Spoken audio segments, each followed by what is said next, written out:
சபா மாநிலத்தின் 17வது சட்டமன்ற தேர்தல் முடிவடைந்து இன்று 7 நாட்கள் ஆகிய நிலையில் அந்த மாநிலம் விரைவில் 2 இடைத்தேர்தல்களை எதிர்கொள்ள வேண்டிய நிர்பந்தத்திற்கு இலக்காகியுள்ளது.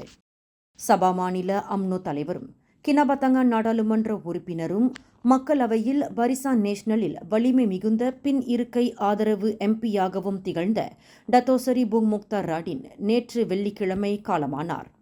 புங் முக்தாரின் மறைவை தொடர்ந்து அவர் எம்பியாக இருந்த கினபத்தங்க நாடாளுமன்ற தொகுதி மற்றும் அவர் சட்டமன்ற உறுப்பினராக இருந்த லமாக் தொகுதி ஆகியவற்றில் விரைவில் இடைத்தேர்தல்கள் நடைபெறவிருக்கின்றன.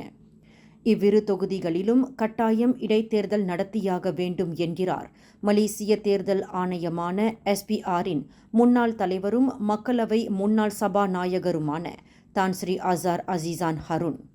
அடுத்த பொது தேர்தல் அல்லது சட்டமன்ற தேர்தல் நடைபெறுவதற்கு குறைந்தபட்சம் இன்னும் 2 வருடங்கள் எஞ்சியிருக்கும் வேளையில் எந்தவொரு தொகுதியும் காலியாகுமானால் அந்த தொகுதியில் இடைத்தேர்தல் கண்டிப்பாக நடத்தியாக வேண்டும் என்று தான் ஸ்ரீ அசார் கூறுகிறார். இவ்விரு தொகுதிகளும் காலியாகிவிட்டது என்று நாடாளுமன்ற அல்லது சட்டமன்ற சபாநாயகர் அதிகாரப்பூர்வமாக கடிதம் பெறுவாரேயானால் அது குறித்து சபாநாயகர் அறிவிக்கும் பட்சத்தில் இடைத்தேர்தல் நடத்தியாக வேண்டும் என்று தேர்தல் சட்டம் வலியுறுத்துவதாக தான் ஸ்ரீ அசார் குறிப்பிட்டார்.